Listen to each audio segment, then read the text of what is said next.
खबर दिन भर देखेंगे आप। मैं हूं आपके साथ आपका मेजबान रहीम अहमद खान। नजर डालेंगे देश और दुनिया की तमाम बड़ी खबरों पर। आगाज हेडलाइंस के साथ करें। सुर्खियों को पेश करने में ताउन किया है डॉक्टर ऑर्थो ऑयल के साथ साथ डॉक्टर ऑर्थो कैप्सूल्स साथ लेना ना भूलें। गुजरात के साणंद में सेमीकंडक्टर प्लांट का पीएम मोदी के हाथों इफ्तिताह। सेमीकंडक्टर शोबे में खुद कफालत और तरक्की की जानिब बड़ी पेशरफ्त।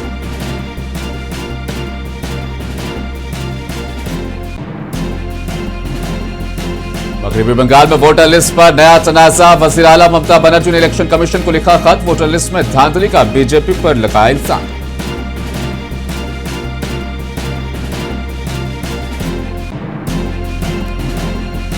विजयवाड़ा में अपोजिशन पार्टियों की अहम राउंड टेबल मीटिंग। मजहब तब्दील करने पर एससी दर्जा खत्म करने की पॉलिसी पर तनकीद। सुप्रीम कोर्ट का हालिया फैसला रहा ज़ेर बहस।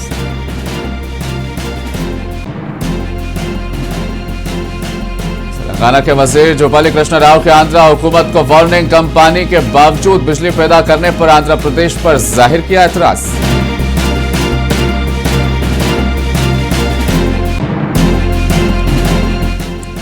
छत्तीसगढ़ में 25 माओनवाज जंगजुओं ने डाले हथियार। सरेंडर करने वालों में 12 खवातीन। उनके सरों पर थे 1,47,00,000 रुपए के इनामात।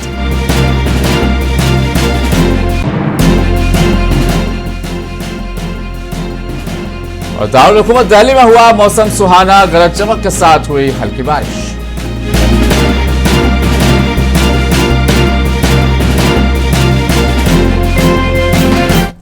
गुजरात के साणंद में वज़ीर आज़म मोदी ने सेमीकॉन के सेमीकंडक्टर प्लांट का इफ्तिताह यहां पर किया। इस मौके पर मरकजी वज़ीर अश्विनी वैष्णव, गुजरात के वज़ीर आला भूपेंद्र पटेल भी मौजूद थे। वज़ीर आज़म ने कहा कि यह हिंदुस्तान के लिए फख्र का लम्हा है कि एक देसी कंपनी हाल में सेमीकंडक्टर सप्लाई चेन का हिस्सा बनी। उन्होंने कहा कि इस मंसूबे से मुल्क खुद कफालत की जानिब तेजी से आगे बढ़ रहा है और आलमी मार्केट में एक काबिल एतमाद सप्लाई के तौर पर पहचान मजबूत कर रहा है। तकरीबन 3300 करोड़ रुपए की लागत से कायम इस जदीद प्लांट में सेमीकंडक्टर और टेस्टिंग की सहूलत फराहम की गई। बताया गया कि इस पेशरफ्त से मुल्क के रोजगार के मौके बढ़ेंगे और टेक्नोलॉजी के शोबे को भी फरोग मिलेगा।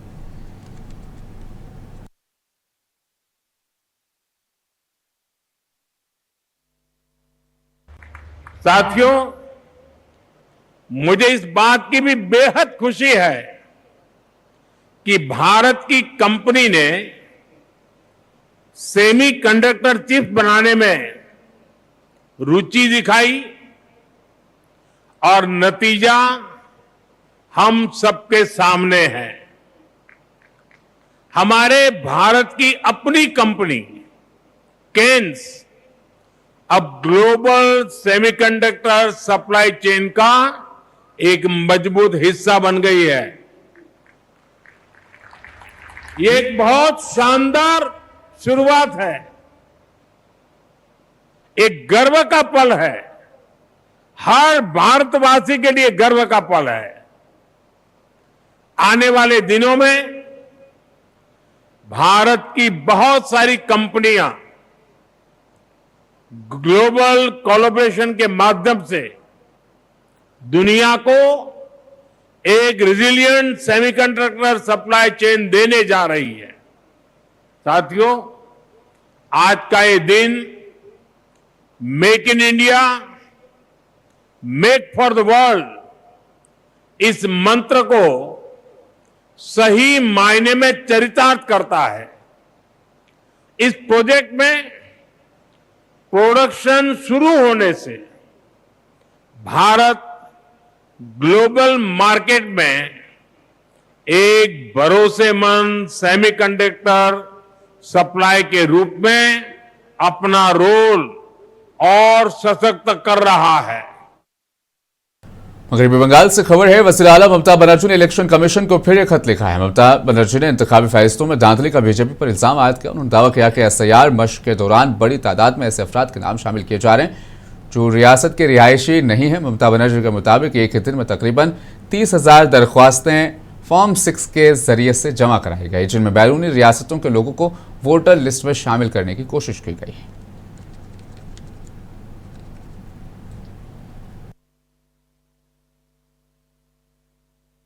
আমি দেখলাম বয়স্ক মানুষরা দাঁড়িয়ে আছে লাইনে, এখনো আমি এসআইআর কারণে সর্বনাশ। মনে রাখবেন, আমি নিজে 26 কোটি কেস করেছিলাম বলে 42 লাখের মধ্যে 22 লক্ষ লোকের নাম ঢুকেছে ভোটার লিস্টে, 18 লক্ষ লোকের নাম কেটে দিয়েছে ওরা। বিজেপির কথায় দুনিয়া চলছে, এই জিনিস চলতে পারে না। মানুষের অধিকার, বাঁচার অধিকার, নাগরিক অধিকার, गणतांत्रिक अधिकार, संवैधानिक। केरला के कोझिकोड में इंतखाबी मुहिम के दौरान कांग्रेस रहनुमा राहुल गांधी ने वज़ीर आला पिनराई विजयन पर सख्त तनकीद की। राहुल गांधी ने कहा कि केरला के अवाम ये समझते हैं कि बीजेपी दरअसल एलडीएफ की हिमायत कर रही है। उन्होंने दावा किया है कि बाएं मुहाज के कारकुन खुद कह रहे हैं कि उन्हें एक वज़ीर आला चाहिए, कोई बादशाह नहीं। You understand, the whole of Kerala understands that the BJP is supporting the LDF. You might ask, what is the proof? I'll give you the proof. In every speech, Narendra Modi talks about God, talks about religion, talks about temples. He's built his whole career on talking about temples. Every speech he has something to say about some temple. Sabrimala is the most famous temple in Kerala. And from the most famous temple in Kerala, the left front leadership has stolen gold. Imagine they've taken the gold and replaced it with brass. Nothing happened to the leaders who did this. They got a clean chit from the state government, protection from the state government. And Narendra Modi has come to Kerala and he has not mentioned Sabrimala though. He's not mentioned the word Sabrimala. The word has not even come out of his mouth because he wants to support your chief minister. He would be talking about God, temples, religion. In this situation, he's suddenly forgotten God, he's forgotten the temple, he's forgotten religion. Now, he wants to support. Kerala के तिरुवनंतपुरम से खबर है, assembly इंतखाबात के पेशनजर सियासी बयानबाजी तेज हो गई। बीजेपी के सदर नितिन नबीन ने यूडीएफ और एलडीएफ पर इल्जाम आयद किया कि वो मुस्लिम खुशामद की सियासत में मसरूफ है, जिससे दीगर मज़ाहिब के लोगों के जज्बात मुतासर हो रहे हैं। In that sector, LDF and UDF government had failed to work together and realizing the potential of the people of Kerala. Furthermore, it had helped the UDF and LDF to continue their politics of Muslim appeasement at the cost of hurting the sentiment of the people from other faith and the beliefs. My dear friend, it is no secret that whether it is the neighboring state of Tamil Nadu and other states, the Communists and the Congress have been in the same team. Even they have ruled in the UPA government, they are in the same alliance partner. But at that time also, they never think for the Kerala. We have a good, our Honorable President, Mr. Rajiv Chandrasekhar will definitely give you the clear data. Tamil Nadu के नायब वज़ीर आला उदयनिधि स्टालिन ने AIADMK के leader के पलानीस्वामी पर जमकर तनकीद की। उन्होंने अपील की है कि वो आइंदा असेंबली इंतखाबात में पलानीस्वामी को सबक सिखाएंगे। बताते चले, इंतखाबी मुहिम के दौरान खिताब करते हुए उन्होंने इल्जाम लगाया कि पलानीस्वामी बीजेपी को रियासत में लाने की कोशिश कर रहे हैं, जबकि डीएमके इत्तेहादात के तरक्की और फलाही स्कीमों को आगे बढ़ाने के लिए कोशा है।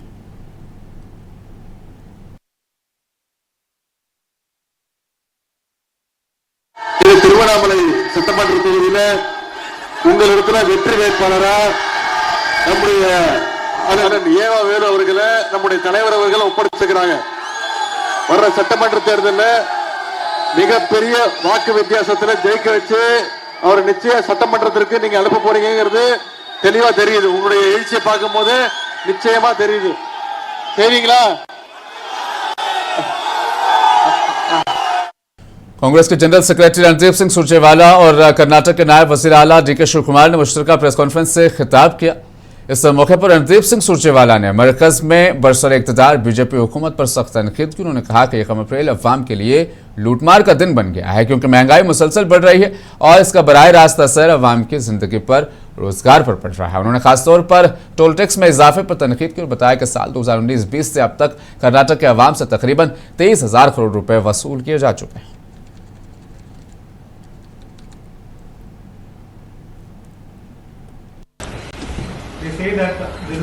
This is called, my friend, this is called double whammy.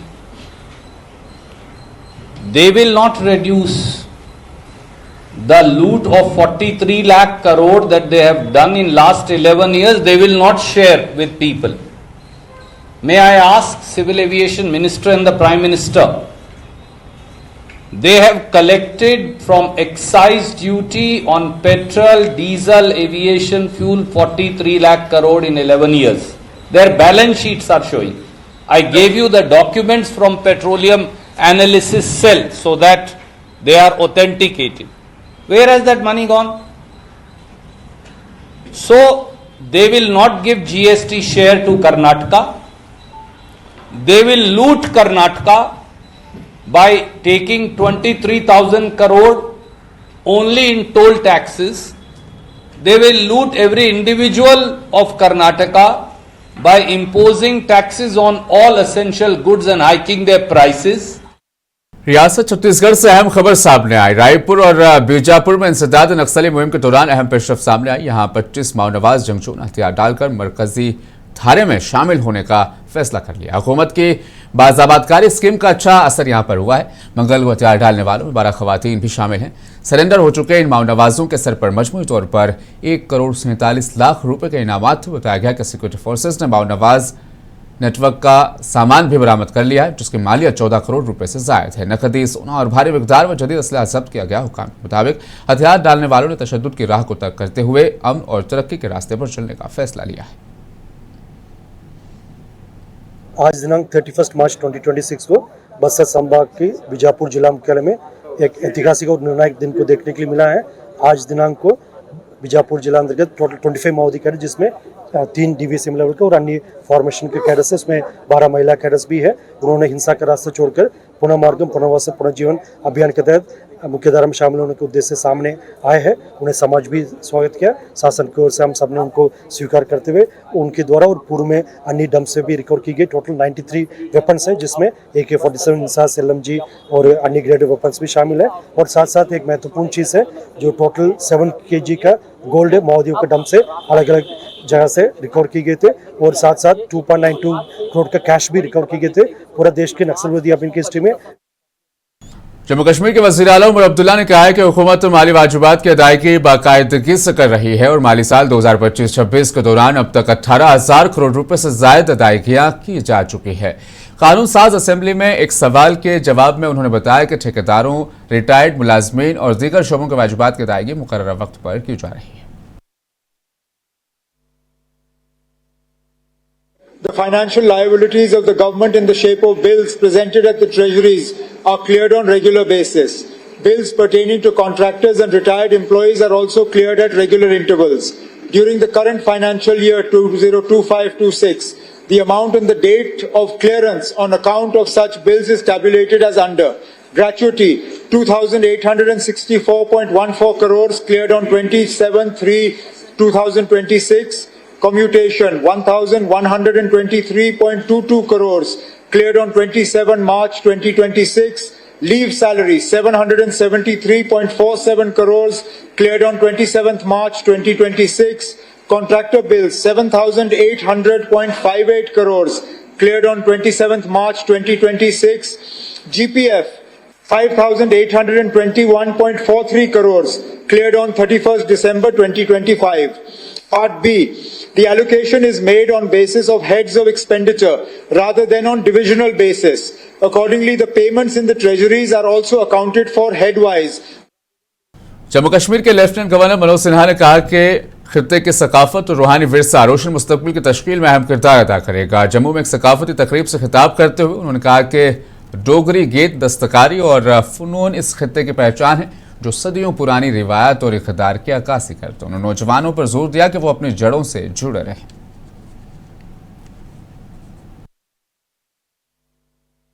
संस्कृति कोई चीज नहीं जेड़ी पर दिखावे च होवे, कहता अंदर दी लोक है जेड़ी चुपचाप जगती रहे।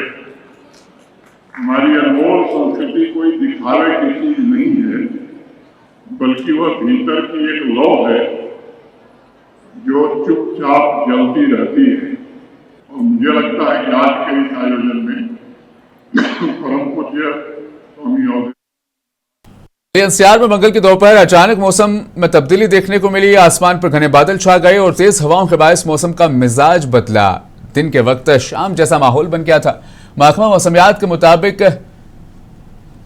गर्म वेस्टर्न डिस्टर्बेंस के असरात जारी हैं, जिसके बाद शुमाली मगरबी हिंदुस्तान में बारिशों का सिलसिला जारी रहने का इम्कान है। इस तरह के मौसम का उरूज 3 और 4 अप्रैल को भी मुतवक्का है। महकमा मौसमियात ने खबरदार किया कि कई इलाकों में बारिश के साथ तूफानी हवाएं भी चल सकती हैं, जबकि जम्मू कश्मीर और हिमाचल प्रदेश में बाज़ मुकामात पर ओले गिरने का भी इम्कान है।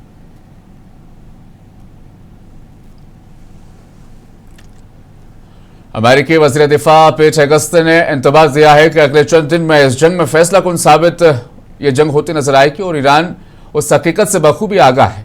हेगस्त के मुताबिक मौजूदा सूरत हाल में जंग का रुख किसी की भी तरफ मुड़ सकता है। उन्होंने कहा कि अमेरिका का मौकफ बेहद मजबूत है, जबकि ईरान का मौकफ न सिर्फ बेहद कमजोर है बल्कि इसकी जंग लड़ने की सलाहियतें भी तकरीबन खत्म हो गई और आने वाले दिन जंग का रुख मुतय्यन कर सकते हैं। Just 1 month in, only 1 month, we set the terms. The upcoming days will be decisive. Iran knows that, and there's almost nothing they can militarily do about it. Yes, they will still shoot some missiles, but we will shoot them down. Of note, the last 24 hours saw the lowest number of enemy missiles and drones fired by Iran. They will go underground, but we will find them. We recently destroyed another one of their command bunkers. Leaders forced to flee, no water, no power, no oxygen, no command and control. Their faith in their caves diminishing. The latest intel is clear out of CENTCOM. Our strikes are damaging the morale of the Iranian military, leading to widespread desertions, key personnel shortages, and causing frustrations amongst senior leaders. Just last night, we had 200 dynamic strikes alone. Dynamic strike is a strike where a pilot leaves and during their flight they get a new target set based on real-time intel given to them. A new launcher, a new location, a new troop formation. A dynamic target is one that changes while you're in the air because of improved intelligence. 200 dynamic strikes alone, in addition to the pre-planned targets. यूरोपीय union के सरबराह Antonio Costa ने Iran के सदर Masood Pezeshkian से phone पर बातचीत की और जोर दिया कि वो पड़ोसी ममालिक पर हमले बंद करें और आबनाए हुर्मुज़ को दोबारा खोलने के लिए सिफारती कोशिशों में मशगूल हों। याद रहे कि आबनाए हुर्मुज़ पर ईरान के कंट्रोल से दुनिया तेल के बहरान से दो चार हो गई है। इस बहरान के दौरान ट्रंप ने भी दुनियाई ममालिक को पैगाम दिया है कि या तो वो आबनाए हुर्मुज़ अपने दम पर अपने जहाज से तेल लाएं या फिर अमेरिका से तेल खरीदें। इस बहरानी कैफियत के दौरान यूरोपीय यूनियन के सरबराह ने ईरान से अपील की कि वो आबनाए हुर्मुज़ को दोबारा खोलकर तेल की सप्लाई में रुकावट को खत्म कर दें।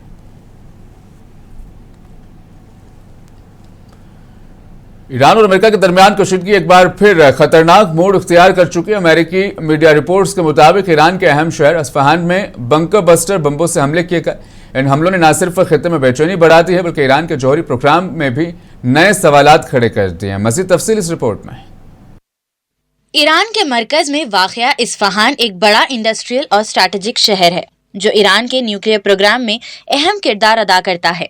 अमरीकी मीडिया के मुताबिक हाल ही में होने वाले हमलों में बंकर बस्टर बॉम्ब्स इस्तेमाल किए गए जो ज़ेरे ज़मीन मौजूद तंसीबात को निशाना बनाने की सलाहियत रखते हैं। रिपोर्ट्स में यह भी दावा किया जा रहा है कि गुज़िश्ता साल जून में होने वाली मुबैना 12 रोज़ा जंग के दौरान अमरीकी फौज ने इस्फहान में 3 अहम मकामात को निशाना बनाया था। तज्जियाकारों का कहना है कि इस्फहान न्यूक्लियर टेक्नोलॉजी सेंटर में ईरान का इंतहाई अफजूदा यूरेनियम महफूज किया जा सकता है। सैटेलाइट तस्वीरों के हवाले से ये दावा भी सामने आया है कि जंग से पहले तेहरान ने एक ट्रक के जरिए बड़ी मिकदार में यूरेनियम यहाँ मुंतकिल किया। माहिरीन के मुताबिक ये यूरेनियम 60% तक अफजूदा था जो कि हथियार बनाने के लिए दरकार 90% सतह से सिर्फ एक तकनीकी कदम दूर है। इसलिए इस्फहान को मौजूदा तनाज़े में इंतहाई अहम मकाम समझा जा रहा है। माहिरीन खबरदार कर रहे हैं कि अगर कशीदगी में इजाफा जारी रहा तो इसके असरात न सिर्फ मशरिक़ वुस्ता बल्कि पूरी दुनिया पर मुरतब हो सकते हैं। ब्यूरो रिपोर्ट, मुंसिफ टीवी। हैदराबाद में तेलंगाना के वज़ीर जोपल्ली कृष्ण राव ने आंध्र प्रदेश हुकूमत को सख्त वार्निंग दी। उन्होंने कहा कि अगर श्रीशैलम डैम से पानी का हिस्सा फराहम न किया गया तो किसानों के साथ मिलकर एहतजाज किया जाएगा। उन्होंने इल्जाम लगाया कि आंध्र प्रदेश हुकूमत श्रीशैलम डैम पर कवायद के खिलाफ कंपनी के आमद के बावजूद बिजली पैदा कर रही है जो कि गैरकानूनी है। वज़ीर राव ने कहा कि अगर इस तरह के इक़दाम दोबारा किए गए तो तेलंगाना हुकूमत खामोश नहीं रहेगी।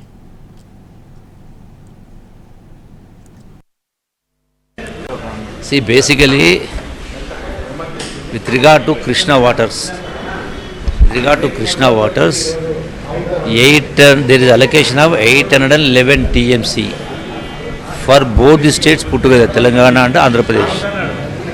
Out of which Telangana has got, as a upper riparian state, Telangana has got a right of 69% of water because of the river flow. 69% is in Telangana state, whereas in AP it is only 13%. The same proportionally, with the same proportion, water has to be distributed. But the AP government, in the name of power generation, they are depleting the Srisailam reservoir for generating power. Thereby, it's causing irreparable loss to the farmers, and also in the ensuing the summer season, even for the drinking water also, there's going to be a big threat. In spite of appeals, they did not yield. That's the reason we are given a call for a what you call dharna sort of thing with all the farmers and all the public. So having come to know that this step there the Telangana farmers are going to take, then they stopped pumping. Vijayawada से खबर है, बाएं बाजू की पार्टियों के साथ APCC सदर वाई शर्मिला रेड्डी और वाईएसआरसीपी लीडर जय प्रभाकर ने एक राउंड टेबल मीटिंग में शिरकत की। मीटिंग में लीडरों ने सुप्रीम कोर्ट के हालिया फैसले पर सख्त एतराज किया। उनका कहना था कि ईसाई या इस्लाम कबूल करने के बाद दर्ज फहरिस्त ज़ात एससी का दर्जा खत्म हो जाना आईन हिंद के खिलाफ है और ये मसावात के उसूलों की खिलाफ वर्जी है।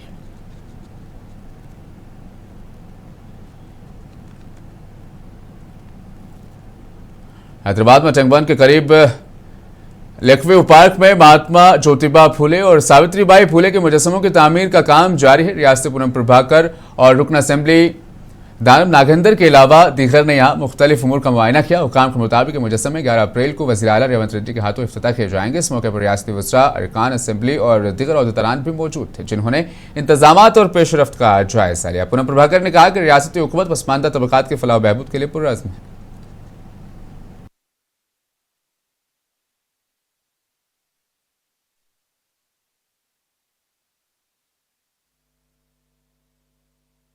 तेलंगाना सरकार रेवंत रेड्डी जी का नेतृत्व में पहले से भी हम बैकवर्ड क्लास का वेलफेयर में हम काम कर रहे हैं और आज यहाँ ये नेकलेस रोड पे ज्योतिबा फूले और सावित्रीबाई फूले का स्टैचू लगाने का फैसला हुआ और स्टैचू इरेक्शन हो गए। 11 तारीख उनका जब जयंती के डे यहाँ सीएम जी का नेतृत्व में यहाँ स्टैचू अनवील होगा। खबर दिन भर में फिलहाल इतना ही। दीजिए इजाजत, बने रहें मुंसिफ टीवी के साथ।